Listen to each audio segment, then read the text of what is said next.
हिमालयी कुंभ के रूप में विख्यात एशिया की सबसे लंबी धार्मिक पदयात्रा नंदा देवी राज्यात का काउंटडाउन शुरू हो गया है। अगले साल यानी कि 2026 के अगस्त सितंबर महीने में ही लगभग 280 किलोमीटर लंबी इस पदयात्रा का शुभारंभ होगा, जो उच्च हिमालय में 16,500 फीट की ऊंचाई पर स्थित होम कुंड तक पहुंचने के बाद संपन्न होगी। हर 12 वर्ष के अंतराल पर होने वाली इस पवित्र यात्रा की तैयारियां अब जोर शोर से शुरू हो चुकी हैं। बीते 18 अगस्त को ही चमोली गढ़वाल के कासवा गांव में आयोजित श्री नंदा देवी राजजात समिति की बैठक में तय किया गया कि यात्रा का विधिवत दिन पट्टा यानी कि कैलेंडर आगामी 23 जनवरी को बसंत पंचमी के दिन जारी होगा। इस दिन राजजात का मुख्य मार्ग और देव डोलियों के मिलन का कार्यक्रम भी तय होगा। आपको बता दें कि मां नंदा को ही समर्पित यह यात्रा बेसिकली बेटी की मायके से ससुराल की यात्रा के तौर पर आयोजित की जाती है, जो चमोली में नोटी गांव के पास स्थित कांसवा से शुरू होकर हिमालय में त्रिशूल और नंदा घूंटी जैसे शिखरों के बीच में स्थित पवित्र कुंड होम कुंड तक जाती है।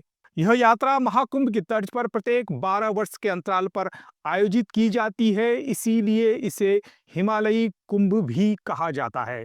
पिछली बार 2014 में नंदा देवी राजजात का आयोजन किया गया था। इस कारण अब यात्रा का आयोजन ठीक 12 वर्ष बाद 2026 में होना है। नंदा देवी राजजात लगभग 20 दिनों तक चलती है, जो नौटी से शुरू होकर कुलसारी, वाण, गैरोली पातल, शिला समुद्र, सुतोल घाट जैसे प्रमुख पड़ावों से गुजरते हुए होम कुंड तक जाती है। कुल 280 किलोमीटर लंबी इस यात्रा में 207 किलोमीटर लंबा दुर्गम रास्ता अब भी पैदल ही तय करना होता है। यात्रा के हर पड़ाव पर लोक नृत्य, भजन और धार्मिक अनुष्ठान होते हैं। इस तरह यह यात्रा केवल एक धार्मिक आयोजन भर नहीं है, बल्कि हजारों वर्षों पुरानी संस्कृति और मान्यताओं का भी उत्सव है। अब आपको नंदा देवी और नंदा देवी राजजात से जुड़ी कुछ मान्यताओं के बारे में जानकारी देते हैं।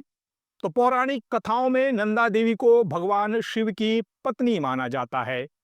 इस तरह कैलाश पर्वत मां नंदा का ससुराल हुआ।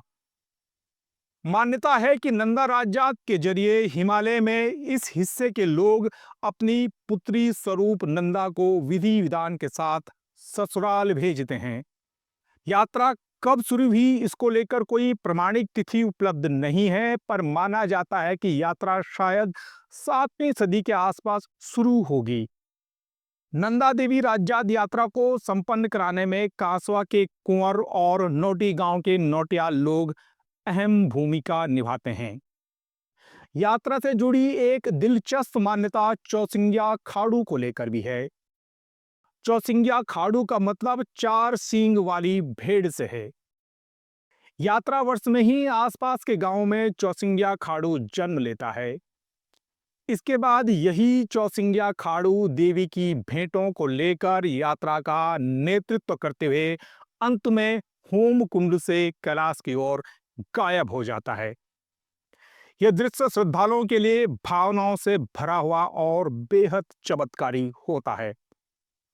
इससे पहले नंदा देवी की स्वर्ण प्रतिमा की प्राण प्रतिष्ठा नौटी गांव के सिद्ध पीठ में होती है, जहां भक्त देवी को वस्त्र, आभूषण, मिठाई भेंट कर कैलाश के लिए विदा करते हैं।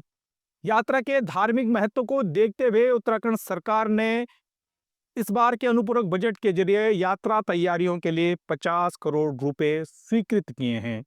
उत्तराखंड के मुख्यमंत्री पुष्कर सिंह धामी ने सभी विभागों को आपसी समन्वय के साथ यात्रा तैयारी करने के निर्देश दिए हैं। पिछली बार यानी कि 2014 में इस यात्रा में करीब 1.5 लाख श्रद्धालु शामिल हुए थे। इस कारण अब 2026 में संख्या लगभग दोगुनी हो सकती है।